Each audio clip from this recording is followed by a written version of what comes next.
الله أكبر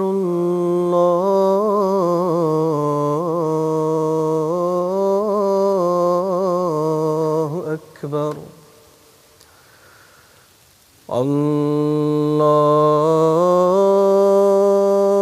الله أكبر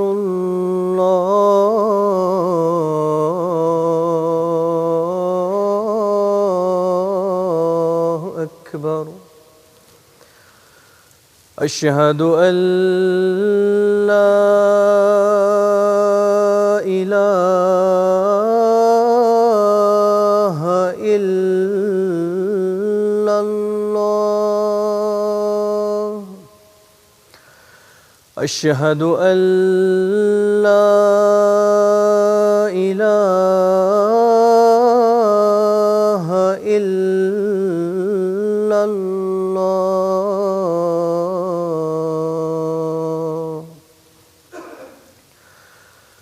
أشهد أن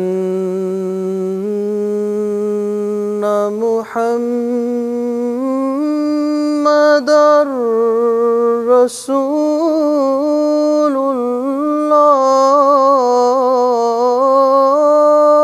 الله أشهد أن محمدًا رسول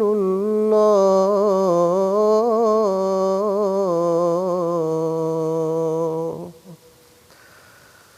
حي على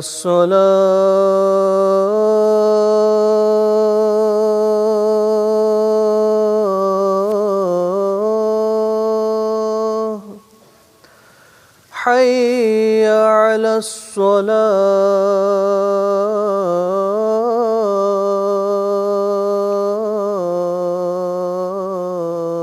الصلاة حي على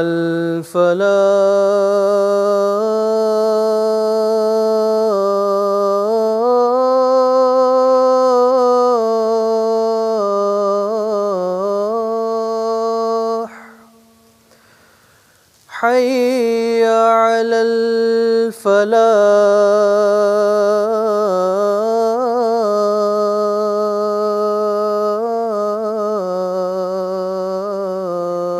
الفلاح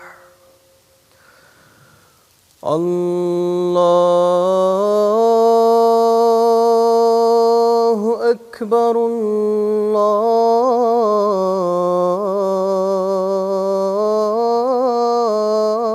الله أكبر لا إله إلا الله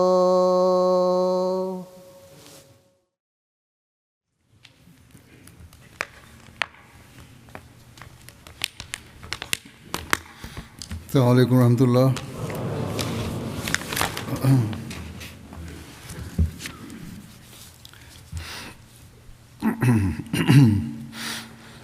أشهد أن لا إله إلا الله وحده لا شريك له وأشهد أن محمدًا عبده ورسوله أما بعد فأعوذ بالله من الشيطان الرجيم بسم الله الرحمن الرحيم الحمد لله رب العالمين الرحمن الرحيم مالك يوم الدين إياك نعبد وإياك نستعين اهدنا الصراط المستقيم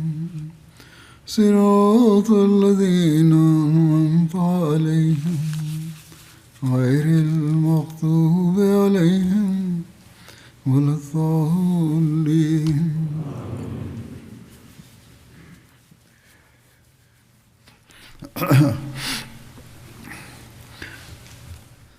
Saat ini masih membahas berkenaan dengan Ghazwah Tabuk. Ketika Rasulullah SAW berangkat untuk Ghazwah ini, sejarah menyebutkan lebih lanjut bahwa setelah pasukan Islam berangkat menuju Tabuk, Rasulullah SAW melakukan persinggahan pertama di tempat yang bernama Zu Khushab. Zu Khushab adalah sebuah lembah di jalan menuju Syam dan berjarak 1 malam perjalanan dari Madinah. Dan di sana terdapat mata air yang besar. Di sana Rasulullah SAW menunaikan solat zuhur dan asar secara berjamaah. Selama perjalanan ini, beliau setiap harinya menjalankan solat zuhur dan asar serta maghrib dan isya secara jamak. Mengenai tempat-tempat di mana beliau SAW singgah selama perjalanan, tidak ditemukan rincian secara lengkapnya. Di antaranya hanya tercatat nama-nama beberapa tempat saja, yang juga insya Allah akan dijelaskan nanti jika ada kesempatan. Hazrat Mu'az bin Jabal menerangkan, Rasulullah SAW berangkat untuk Ghazwah Tabuk setelah matahari tergelincir. Beliau menjamak solat zuhur dan asar, dan jika beliau berangkat sebelum matahari tergelincir, maka beliau akan mengakhirkan zuhur hingga waktu turunnya asar, dan untuk maghrib pun beliau melakukan hal yang sama. Jika matahari terbenam sebelum beliau berangkat, maka beliau menjamak maghrib dan isya, dan jika beliau berangkat sebelum matahari terbenam, maka beliau mengakhirkan solat maghrib hingga waktu turunnya isya, kemudian menjamak keduanya.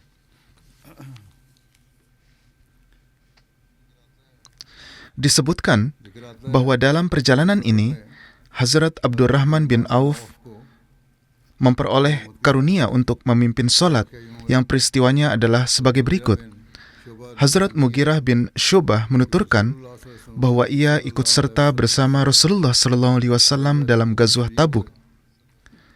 Rasulullah SAW pergi untuk membuang hajat sebelum solat fajar. Saya membawa wadah air bersama beliau, yakni saya berjalan bersama beliau dengan membawa air. Ketika Rasulullah SAW kembali kepada saya, saat itu saya berdiri di kejauhan. Lalu saya mulai menuangkan air dari wadah ke tangan beliau, dan beliau membasuh kedua tangan 3 kali. Di sini dijelaskan cara untuk berwudu. Kemudian beliau membasuh wajah berberkat beliau, yakni bagaimana beliau berwudu dalam perjalanan. Kemudian beliau membasuh wajah berberkat beliau. Kemudian beliau mengeluarkan lengan dari jubah, tetapi lengan jubah itu sempit. Oleh karena itu beliau memasukkan tangannya ke dalam jubah dan mengeluarkan lengannya dari bawah jubah lalu membasuhnya hingga ke siku. Kemudian beliau mengusap kedua khuf, sepatu kulit, yakni pada waktu itu beliau mengenakan khuf. Maka beliau mengusap sepatu kulit tersebut, membersihkannya, kemudian beliau melangkah maju. Hazrat Mughirah menuturkan, saya juga berjalan bersama beliau hingga kami mendapati orang-orang telah mengedepankan Hazrat Abdurrahman bin Auf agar beliau mengimami mereka dalam solat. Maka Rasulullah SAW mendapati 1 rakaat dari 2 rakaat, yakni orang-orang telah menunaikan 1 rakaat sebelumnya, dan beliau menunaikan rakaat kedua bersama orang-orang. Ketika Hazrat Abdurrahman bin Auf melakukan salam dan Rasulullah SAW berdiri untuk menyempurnakan solatnya, maka hal itu menimbulkan kegelisahan di kalangan kaum muslimin dan mereka banyak bertasbih. Ketika Nabi SAW telah menyelesaikan solatnya, beliau menghadap kepada orang-orang dan bersabda, "Kalian telah berbuat benar," atau bersabda, "Kalian telah berbuat baik." Beliau memuji mereka karena menunaikan solat pada waktunya. Kemudian tertera rincian tentang melewati reruntuhan kaum Samud. Diriwayatkan dari Hazrat Ibnu Umar, ketika Rasulullah SAW bermukim di Hijr pada saat Ghazwah Tabuk, beliau SAW memerintahkan mereka agar jangan dulu meminum sumurnya dan jangan pula memberi minum darinya. Para sahabat berkata, "Kami telah mengadon tepung dengan airnya dan kami telah memberi minum hewan-hewan kami." Maka beliau SAW memerintahkan mereka agar membuang tepung yang telah diadon itu dan air yang ada di dekat mereka juga dituangkan. Dan dalam satu riwayat disebutkan bahwa Nabi SAW memerintahkan untuk membuang makanan tersebut. Dan Hazrat Abu Dzar meriwayatkan, Nabi SAW bersabda kepada orang yang telah membuat adonan tepung dengan air tersebut, memerintahkan untuk membuang tepung yang diambil dari tempat itu, buanglah itu. Dalam satu riwayat disebutkan bahwa Rasulullah SAW bersabda, "Janganlah minum air dari sumur itu dan jangan pula berwudu darinya. Bahkan tepung yang telah kalian campur dengan air itu, berikanlah kepada unta-unta. Jangan sekali-kali kalian makan darinya." Menurut riwayat lain, Rasulullah SAW memerintahkan agar mereka tidak mengambil air dari sumur itu. Bersabda, "Ambillah dari sumur ini, di mana unta betina Nabi Salih alaihissalam biasa datang untuk minum, yakni janganlah mengambil dari sana, dari sumur yang dilarang itu, melainkan beliau bersabda, ambillah dari sumur di mana unta betina Hazrat Salih biasa datang untuk minum." Menurut Ibnu Hajar Asqalani, penafsir Sahih Bukhari, Rasulullah SAW mengetahui tentang sumur unta betina Hazrat Salih itu melalui wahyu. Dalam satu riwayat disebutkan, ketika Nabi SAW melewati Hijr, beliau bersabda, "Jangan memasuki permukiman orang-orang yang telah berbuat zalim, kecuali kalian dalam keadaan menangis," yakni harus dalam keadaan penuh rasa takut kepada Allah Ta'ala. "Berjalanlah sambil berdoa di sini. Kalian sedang melewati tempat tinggal kaum-kaum yang telah ditimpa azab. Jangan sampai musibah yang menimpa mereka menimpa kalian juga." Kemudian Rasulullah SAW menutupi wajah beberkat beliau dengan selendang, dan saat itu beliau sedang mengendarai tunggangan. Dalam satu riwayat tertera, beliau menutupi kepala dan mempercepat laju tunggangan beliau hingga melewati lembah tersebut. Hijr ini adalah nama suatu wilayah yang dilewati ketika perjalanan dari Madinah menuju Tabuk. Di sana, kaum Samud, umat Nabi Salih, pernah tinggal. Nama wilayah itu adalah Hijr. Saat ini, wilayah tersebut terkenal dengan nama Madain Salih. Allah telah menganugerahi kaum itu dengan berbagai nikmat yang melimpah. Ada ladang-ladang yang subur, mata air yang mengalir, pertanian yang luas, kebun-kebun kurma dan buah-buahan lainnya.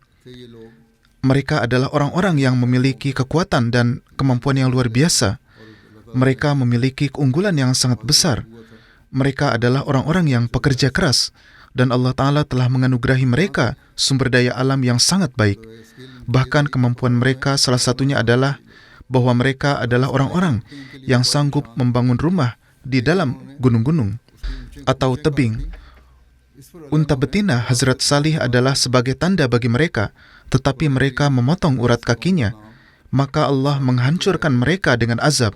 Dalam Al-Quran, nama kaum ini disebut sebagai Ashabul Hijr, dan dalam Al-Quran juga terdapat surat dengan nama Al-Hijr.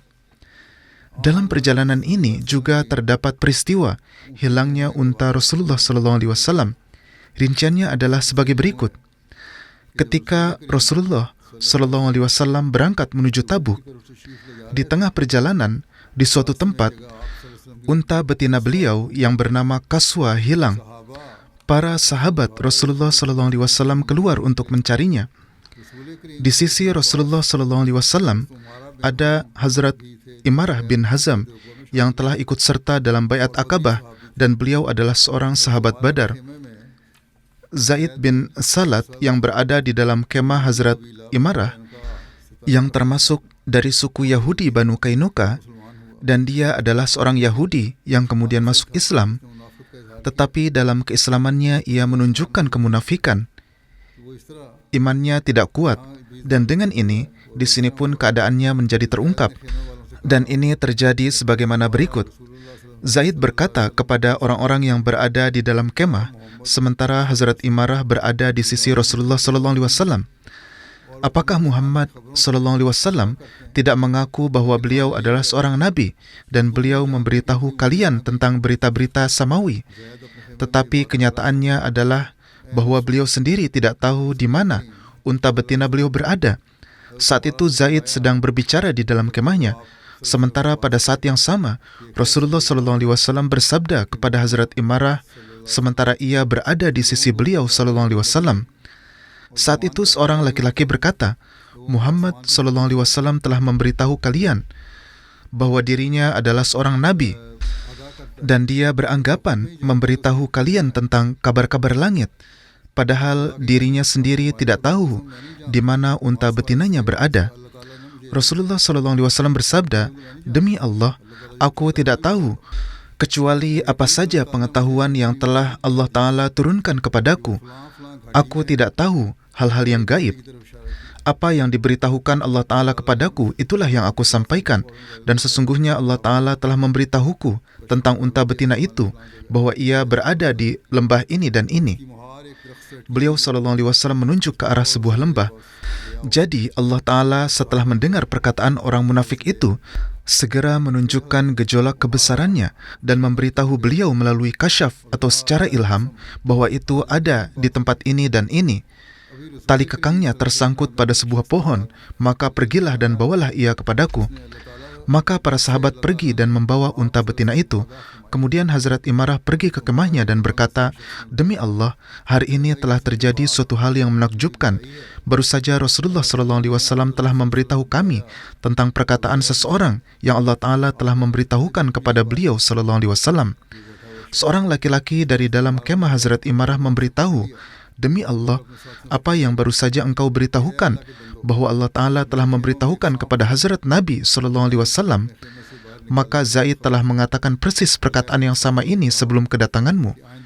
Maka atas hal ini, Hazrat Imarah memegang kerah Zaid dan berkata kepada teman-temannya, wahai para hamba Allah, di dalam kemahku ada seekor ular, dan aku tidak mengetahui untuk mengeluarkannya dari kemahku. Dan kepada Zaid berkata, dan di masa yang akan datang, aku tidak ada hubungan apapun denganmu. Sebagian orang berpendapat bahwa Zaid kemudian memberi perhatian, namun sebagian berpendapat bahwa dia tetap terlibat dalam kejahatan-kejahatan seperti itu dan meninggal dalam keadaan yang sama. Dalam satu riwayat disebutkan bahwa sahabat yang mencari dan membawa unta betina itu dari tempat yang telah diberitahukan oleh beliau SAW adalah Hazrat Haris bin Huzamah. Dalam perjalanan ini ada juga peristiwa perbekalan makanan dan minuman yang menjadi berkurang. Rinciannya adalah, diriwayatkan dari Hazrat Abu Hurairah bahwa dalam perjalanan Ghazwah Tabuk, orang-orang mengalami kelaparan yang hebat. Orang-orang berkata, wahai Rasulullah SAW, jika Anda mengizinkan kami, maka kami akan menyembelih unta-unta kami yang membawa air, dan kami akan makan serta menggunakan lemaknya. Beliau bersabda, lakukanlah. Saat itu keadaan sungguh sangat buruk karena kelaparan. Perawi menuturkan, maka atas hal ini Hazrat Umar datang. Ketika beliau mengetahuinya, Hazrat Umar berkata, wahai Rasulullah SAW, jika huzur melakukan hal seperti itu, maka tunggangan akan menjadi berkurang. Mohon perintahkan saja orang-orang untuk membawa sisa bekal perjalanan mereka. Kemudian mohon doakanlah atasnya agar ada keberkatan di dalamnya. Tidak mustahil bahwa Allah Ta'ala akan memberikan keberkatan di dalamnya. Rasulullah SAW bersabda, ya, ini benar. Perawi berkata, lalu beliau SAW meminta digelarkan sebuah kain kulit dan kemudian memerintahkan agar dibawa sisa-sisa bekal perjalanan mereka, yaitu bahan makanan. Ada yang membawa segenggam jagung, ada yang membawa segenggam kurma, ada yang membawa potongan roti dan seterusnya, hingga di atas kain itu terkumpul sedikit bahan makanan. Lalu Rasulullah SAW berdoa agar turun keberkatan di atasnya. Kemudian bersabda, ambillah ke dalam wadah-wadah kalian. Mereka lalu mengambilnya ke dalam wadah-wadah hingga tidak ada satupun wadah yang tersisa, melainkan telah terisi penuh. Dalam perjalanan ini juga disebutkan berbagai peristiwa. Ada salah satu peristiwa tentang perkelahian dua orang. Hazrat Ya'la bin Umayyah menuturkan, saya turut serta bersama Nabi SAW dalam Ghazwah Tabuk. Saya memiliki seorang pelayan yang berkelahi dengan seseorang, dan salah satu dari mereka berdua menggigit tangan yang lain. Dikatakan bahwa orang yang tangannya digigit menarik tangannya dari mulut orang yang menggigit sehingga mencabut salah satu dari dua gigi depannya. Gigitan itu begitu kuat sehingga tidak bisa lepas. Ketika ia menariknya dengan keras, maka gigi orang yang menggigit tercabut akibat tarikan tersebut. Singkatnya, mereka berdua datang menghadap Rasulullah SAW. Orang yang giginya patah menuntut ganti rugi dengan mengatakan bahwa giginya telah dipatahkan dan ia harus diberi ganti rugi. Maka Rasulullah SAW menolak tuntutannya. Beliau bersabda, apakah ia harus membiarkan tangannya di dalam mulutmu sehingga engkau mengunyahnya habis? Seolah-olah tangannya berada di dalam mulut unta yang akan mengunyah tangannya sampai habis. Artinya, orang yang tangannya sedang digigit, ketika ia menarik tangannya untuk membela diri, maka gigi tersebut patah karena tarikannya itu, sehingga tidak ada diat atau ganti rugi. Jadi, keputusan mengenai diat juga harus didasarkan pada fakta dan keadaan. Diat tidak diberikan begitu saja, tanpa melihat kenyataan. Demikian pula di antara peristiwa-peristiwa dalam Ghazwah Tabuk, ada tentang Hazrat Humaid Sa'idi yang menuturkan bahwa dalam Ghazwah Tabuk, selama perjalanan ketika beliau tiba di Wadiul Qura, di sana terdapat sebuah kebun kurma. Rasulullah SAW bersabda kepada para sahabatnya, perkirakanlah berapa banyak kurma yang akan ada. Maka semua orang membuat perkiraan, dan Rasulullah SAW juga memperkirakan 10 wasak, yaitu sekitar 1.800 kilogram, bahwa sebanyak itulah kurma yang akan dipetik darinya. Dan kemudian di kebun itu, pemiliknya yang adalah seorang perempuan berdiri. Beliau SAW bersabda kepadanya, ketika Anda memanen buah dari kebun ini, ingatlah berapa beratnya. Perawi menuturkan, ketika kami kembali dari Tabuk dan tiba di dekat kebun yang sama, kami bertanya kepada perempuan itu berapa banyak buah yang dipetik. Maka ia menyebutkan persis seperti yang diperkirakan oleh Rasulullah SAW, yaitu 10 wasak. Demikian pula perawi ini menuturkan, ketika kami tiba di Tabuk, beliau bersabda, berhati-hatilah, malam ini akan bertiup angin topan yang sangat kencang, dan tidak seorang pun boleh berdiri. Dan barang siapa yang memiliki unta, hendaklah ia mengikat lutut untanya, dan jika seseorang perlu keluar untuk suatu keperluan, janganlah ia pergi sendirian, melainkan hendaklah 2 orang pergi bersama-sama. Tampaknya beliau SAW telah memperkirakan akan datangnya badai angin, atau mungkin Allah Ta'ala telah memberitahu beliau.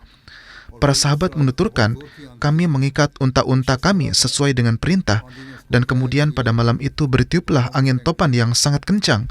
Seorang laki-laki sedang berdiri, maka angin topan melemparkannya ke gunung-gunung suku Toi. Dalam riwayat lain disebutkan bahwa 2 orang dari Banu Sa'idah tidak mengikuti petunjuk ini. Seorang keluar sendirian untuk membuang hajat dan yang lainnya keluar sendirian untuk mencari untanya.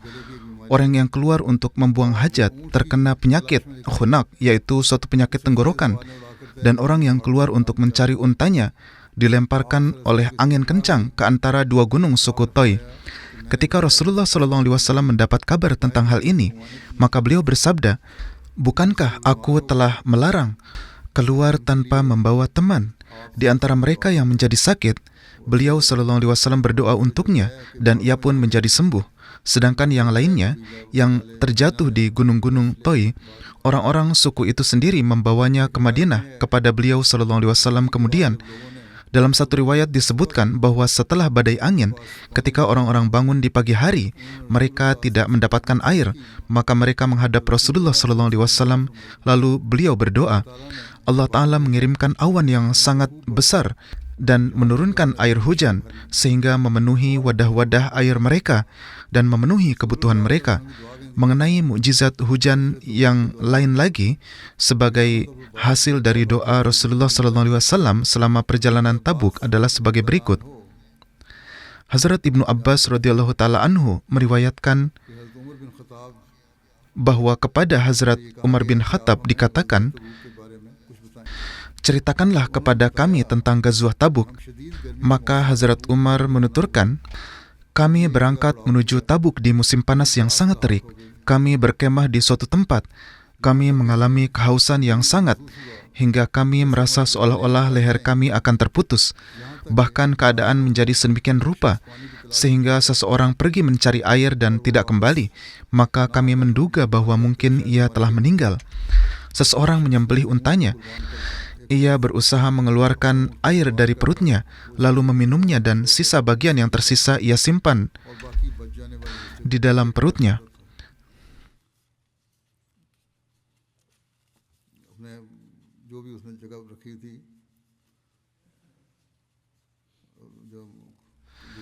Tampaknya ini bukan perut, ini wadah air." Hazrat Abu Bakar Siddiq radhiyallahu taala anhu berkata, "Wahai Rasulullah sallallahu alaihi wasallam, Allah Ta'ala telah menempatkan kebaikan dalam doa engkau, maka berdoalah untuk kami."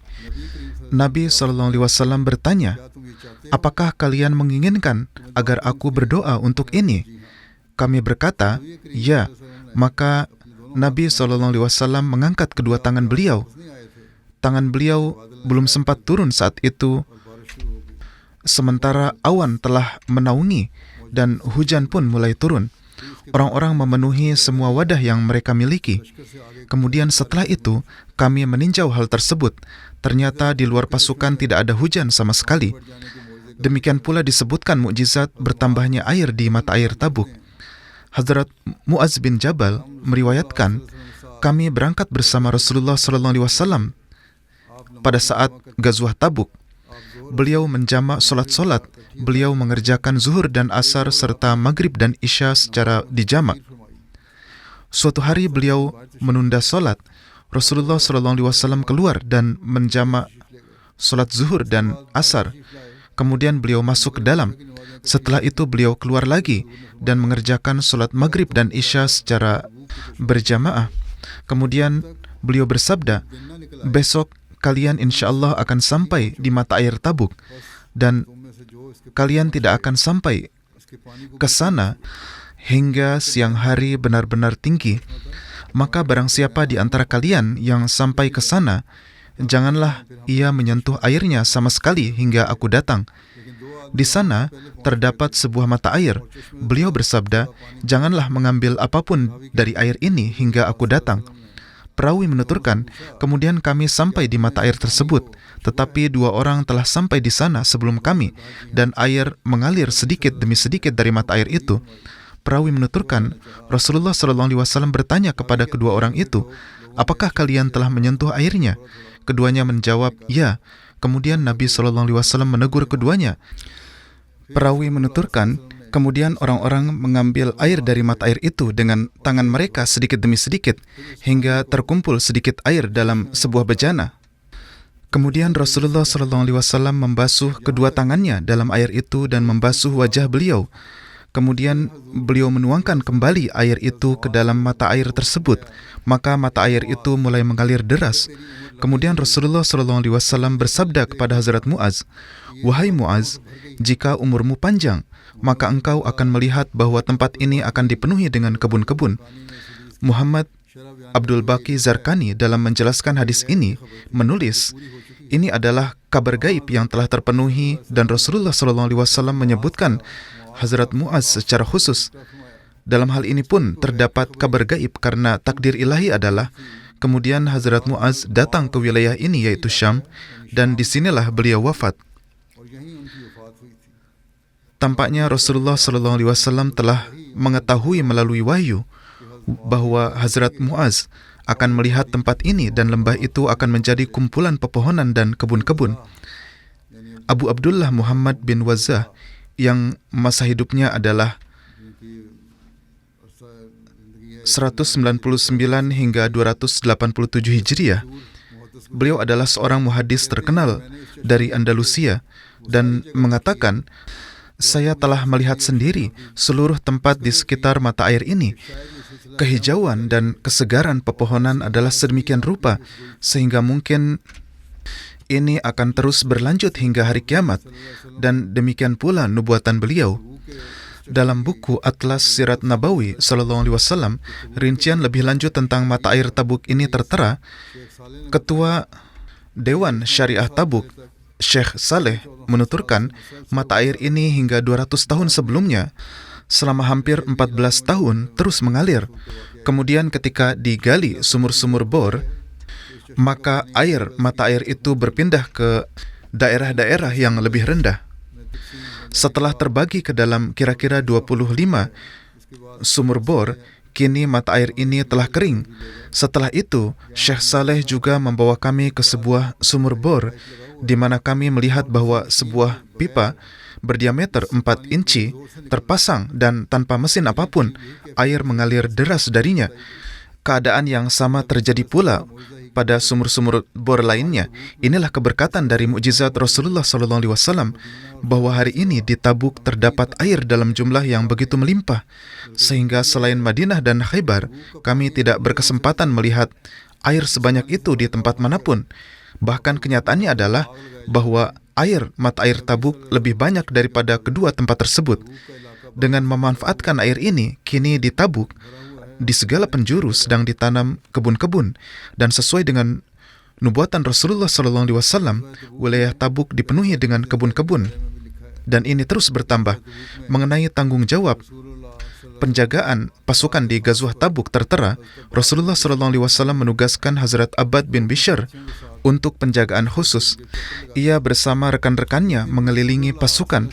Suatu hari ia menghadap Rasulullah SAW dan berkata, "Wahai Rasulullah, kami mendengar suara takbir di belakang kami hingga waktu subuh. Apakah Anda telah memerintahkan orang lain dari pasukan untuk penjagaan?" Beliau bersabda, "Aku tidak melakukan hal itu, tetapi mungkin sebagian kaum muslim secara sukarela melaksanakan tugas ini." Atas hal tersebut, Hazrat Salkan bin Salamah yang tidak ditugaskan untuk bertugas jaga, namun karena kecintaan kepada Rasulullah SAW, ia melakukan pekerjaan ini atas inisiatif sendiri dan berkata, "Wahai Rasulullah, saya keluar bersama 10 orang pasukan berkuda muslim untuk berjaga." Atas hal ini beliau berdoa dan bersabda, semoga Allah Ta'ala merahmati orang-orang yang menjaga mereka, yang bertugas menjaga di jalan Allah. Setiap jiwa dan hewan yang kalian jaga, baik dari manusia maupun hewan, kalian akan mendapat pahala 1 qirat untuk setiap jiwa dan hewan tersebut. 1 qirat beratnya kurang lebih 2 gram emas.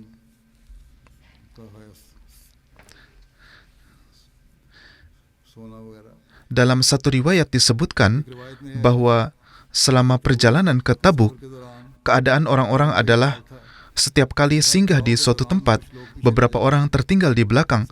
Para sahabat menghadap Rasulullah SAW dan berkata, "Wahai Rasulullah SAW, hari ini si fulan tertinggal di belakang." Maka beliau bersabda, "Biarkanlah dia. Jika ada kebaikan pada dirinya, Allah akan mempertemukannya dengan kalian. Dan jika ada hal lain selain itu, Allah Ta'ala akan membebaskan kalian darinya." Pada saat itu, seseorang berkata, "Wahai Rasulullah SAW, Hazrat Abu Zar tertinggal di belakang dan untanya menjadi lamban." Beliau bersabda, "Biarkanlah dia. Jika ada kebaikan pada dirinya, Allah akan mempertemukannya dengan kalian. Dan jika ada hal lain selain itu, Allah Ta'ala akan membebaskan kalian darinya." Keadaan mereka adalah untanya telah sangat menyusahkan, ia menjadi sangat lamban. Ketika unta Hazrat Abu Zar menjadi sangat lamban dan lemah, beliau turun darinya dan mengangkat barang bawaannya di punggungnya sendiri dan berangkat berjalan kaki mengikuti Rasulullah SAW dari belakang. Setelah beberapa persinggahan, ketika Hazrat Abu Zar berhenti di suatu tempat, seorang yang melihat dari kalangan kaum muslim berkata, "Wahai Rasulullah sallallahu alaihi wasallam, di jalan ada seseorang yang berjalan sendirian mendekat." Maka beliau bersabda, "Kun Abazar, semoga dia adalah Abu Zar." Kemudian ketika orang-orang memperhatikan dengan seksama, mereka berkata, "Wahai Rasulullah, demi Allah, dia adalah Abu Zar." Beliau bersabda, "Semoga Allah Ta'ala merahmati Abu Zar. Ia berjalan sendirian, akan wafat sendirian, dan akan dibangkitkan sendirian." Apa yang Rasulullah SAW sabdakan tentang Hazrat Abu Zar mengenai kesendirian beliau ini terpenuhi kata demi kata pada masa kekhilafatan Hazrat Utsman radhiyallahu taala anhu, ketika beliau bersama keluarganya tinggal di Rabdah yang berada di luar Madinah. Rabdah adalah suatu tempat yang berjarak 96 mil dari Madinah, kira-kira perjalanan 3 hari.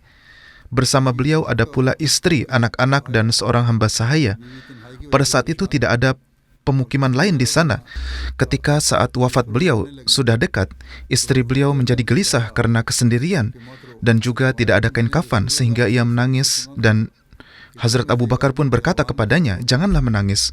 Saya telah mendengar dari Rasulullah SAW bahwa di antara kalian akan ada seseorang yang wafat di padang pasir dan sekelompok orang beriman akan menghadiri sholat jenazahnya." Dan bersamaan dengan itu, Hazrat Abu Zar berkata kepada istrinya, ketika Rasulullah SAW bersabda ini, semua orang yang hadir pada saat itu telah wafat dan tidak ada seorang pun yang wafat sendirian di padang belantara. Hanya saya satu-satunya orang itu. Janganlah khawatir. Ketika saya wafat, mandikanlah dan letakkanlah jenazah saya di jalan menuju Madinah. Maka mereka melakukan hal demikian dan baru sebentar saja berlalu, Hazrat Abdullah bin Mas'ud bersama para sahabatnya kebetulan melewati tempat itu. Mereka sedang dalam perjalanan dari Irak dengan niat melakukan umrah. Ketika mereka mengetahui bahwa ini adalah jenazah Hazrat Abu Zar, air mata mengalir dan sambil menangis berkata, "Sungguh benar sabda Rasulullah SAW bahwa Abu Zar berjalan sendirian dan ia akan wafat sendirian, dan dia akan dikebumikan sendirian." Kemudian Hazrat Abdullah bin Mas'ud bersama sahabatnya menyolatkan jenazah beliau dan menguburkannya di tempat itu juga, dan kemudian menyebutkannya kepada para sahabat seluruh kejadian mengenai Hazrat Abu Zar berkaitan dengan perang Tabuk, dan menyebutkan bagaimana sabda Rasulullah SAW terpenuhi. Ada juga satu peristiwa mengenai bergabungnya Hazrat Wasilah radhiyallahu taala anhu dengan pasukan. Beliau datang ke Madinah beberapa hari sebelum Ghazwah Tabuk dan masuk Islam. Beliau saat itu masih berada di Madinah ketika Rasulullah SAW mengumumkan persiapan untuk Tabuk. Diriwayatkan dari Hazrat Wasilah bin Aska, Rasulullah SAW memerintahkan untuk mengumumkan perang Tabuk. Saya pergi ke rumah saya, dan ketika saya kembali dari sana, para sahabat beliau sudah berangkat terlebih dahulu. Saya mulai berseru di kota, apakah ada seseorang yang dapat menumpangkan seorang laki-laki bersamanya, dan sebagai gantinya ia akan memperoleh bagian dari harta ganimah. Seorang Muslim Ansar yang tua berkata, "Baiklah, kalau begitu kami akan mengambil bagiannya dan membawanya bersama kami sebagai penumpang, dan kami akan memberikan makan minum kepadanya." Saya berkata, "Ya, saya menerima syarat ini." Beliau menceritakan bahwa sayalah orang itu. Maka orang itu berkata, "Baiklah, kalau begitu mari kita berangkat dengan keberkatan Allah." Hazrat Wasilah menuturkan, "Maka saya berangkat bersama seorang sahabat yang sangat baik, hingga Allah Ta'ala menganugerahkan kepada kami harta ganimah. Dalam bagian saya ada beberapa unta betina yang cepat larinya. Saya menggiring mereka dan membawanya kepada sahabat saya. Ia keluar dan duduk di belakang untanya, kemudian berkata, 'Jalankan mereka.' Setelah itu ia berkata, 'Menurutku unta-unta betinamu sangat bagus.' Saya berkata, 'Ini adalah hartamu yang telah saya syaratkan.' Ia berkata, 'Wahai keponakanku, ini adalah bagianmu, simpanlah sendiri. Tujuanku bukanlah untuk mengambil bagian ini.' Bagaimanapun juga, dengan syarat inilah ia turut serta dalam perang." Demikian pula terdapat kisah Hazrat Abu Haythamah yang bergabung dengan pasukan. Di antara para sahabat yang tertinggal dari rombongan Rasulullah SAW adalah Hazrat Abu Haythamah. Tampaknya pada hari-hari itu ia tidak berada di Madinah. Beberapa hari setelah Rasulullah SAW berangkat dalam perjalanan ke Tabuk, ia tiba di rumahnya di Madinah pada suatu hari yang sangat panas. ia melihat bahwa kedua istrinya telah menyiramkan air di pondok mereka masing-masing dan telah mendinginkan air untuk mereka dan menyiapkan makanan. Hazrat Abu Haisamah berdiri di pintu rumah dan melihat apa yang telah dipersiapkan oleh istri-istrinya untuknya. Maka ia berkata, Rasulullah SAW sedang dalam perjalanan di bawah terik matahari yang sangat menyengat dan angin panas, sedangkan Abu Haisamah berada di tempat-tempat yang teduh dan sejuk dengan makanan-makanan yang lezat dan istri-istrinya serta harta benda dan ternaknya. Ini sama sekali tidak adil. Kemudian ia berkata, demi Allah, aku tidak akan masuk ke rumah salah satu dari kalian berdua sampai aku mencapai Rasulullah SAW. Maka kalian siapkanlah bekal perjalanan untukku. Maka keduanya pun melakukannya. Kemudian Abu Haisamah menunggangi unta dan berangkat menyusul Rasulullah SAW. Dan pada suatu siang di tengah panas yang sangat terik dan angin yang sangat kencang, tampak oleh beliau SAW seorang penunggang datang mendekat di tengah padang pasir. Menurut riwayat Ibnu Hisham, beliau SAW telah tiba di Tabuk. Beliau bersabda, "Kun Aba Haisamah." Semoga itu adalah Abu Haisamah. Ketika orang itu mendekat, para sahabat berkata, "Wahai Rasulullah, demi Allah, ia adalah Abu Haisamah Al-Ansari." Ia menghentikan untanya dan menghadap ke hadapan Rasulullah SAW, lalu mengucapkan salam. Rasulullah SAW bertanya kepada mereka, "Wahai Abu Haisamah, mengapa engkau tertinggal di belakang?" Maka dia pun menyebutkan seluruh kejadian kepada Rasulullah SAW. Lalu Rasulullah SAW mendoakan kebaikan untuknya. Hazrat Muslim Maud juga menyebutkan peristiwa ini.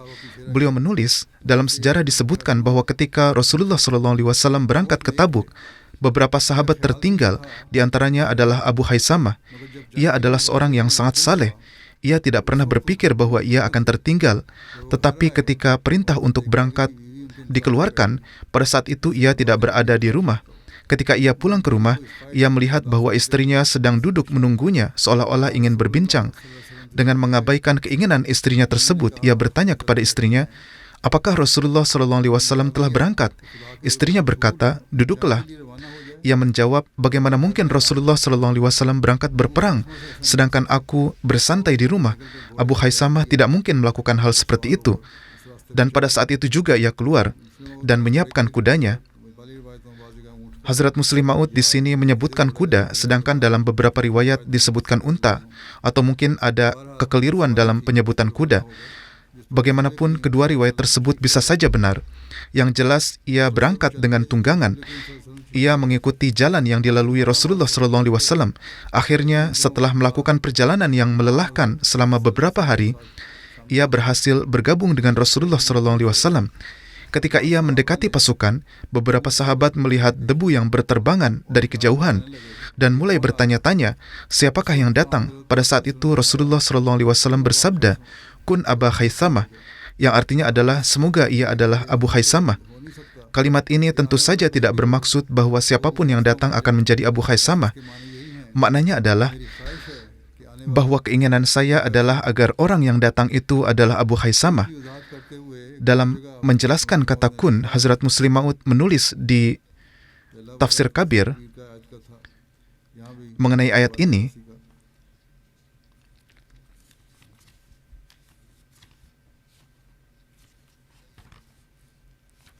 Hazrat Muslim Maud menulis dalam menjelaskan kata kun, perlu diingat bahwa kata kun dalam bahasa Arab digunakan untuk memerintahkan seseorang dan juga digunakan semata-mata untuk mengungkapkan keinginan.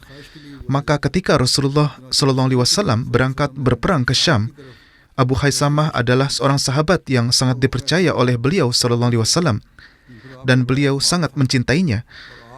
Dan beliau menganggap bahwa orang ini tidak mungkin lalai dalam menunaikan kewajibannya. Namun ketika beliau SAW telah berangkat bersama pasukan dan sampai pada jarak tertentu dari kota, dan beliau SAW melakukan pemeriksaan terhadap para sahabat, beliau tidak melihat Abu Haisamah, dan ini membuat beliau sedih karena beliau sangat berprasangka baik kepadanya, sementara ia tertinggal dari jihad ini. Kemudian ada seseorang yang berkata, "Wahai Rasulullah, ada seseorang yang datang dari belakang." Beliau SAW melihat ke arah itu dan bersabda, "Kun Aba Haisamah."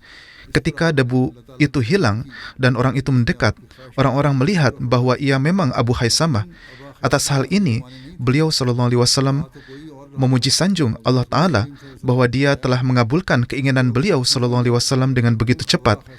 Sekarang, makna kun Abu Khaisamah bukanlah bahwa yang datang adalah orang lain dan orang itu akan menjadi Abu Khaisamah, melainkan makna kun Abu Khaisamah adalah semoga orang yang datang itu adalah Abu Khaisamah.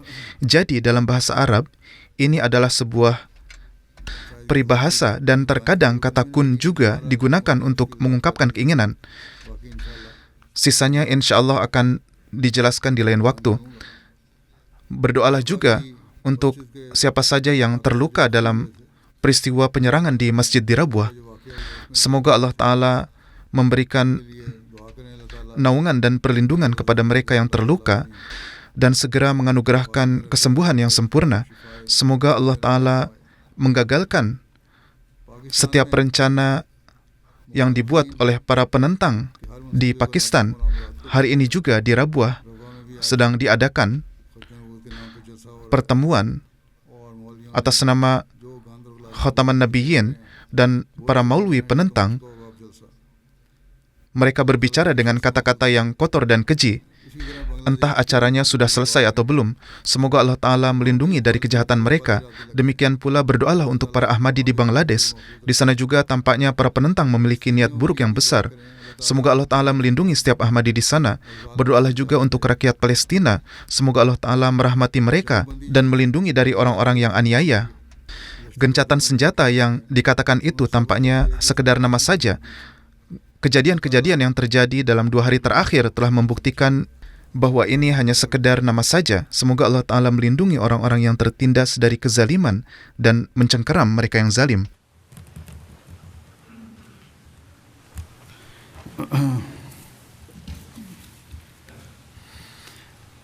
Alhamdulillah, alhamdulillah, nahmaduhu wa nasta'inuhu wa nastaghfiruh wa nu'minu bihi wa natawakkalu alayhi wa na'udzu billahi min shururi anfusina wa min sayyiati a'malina.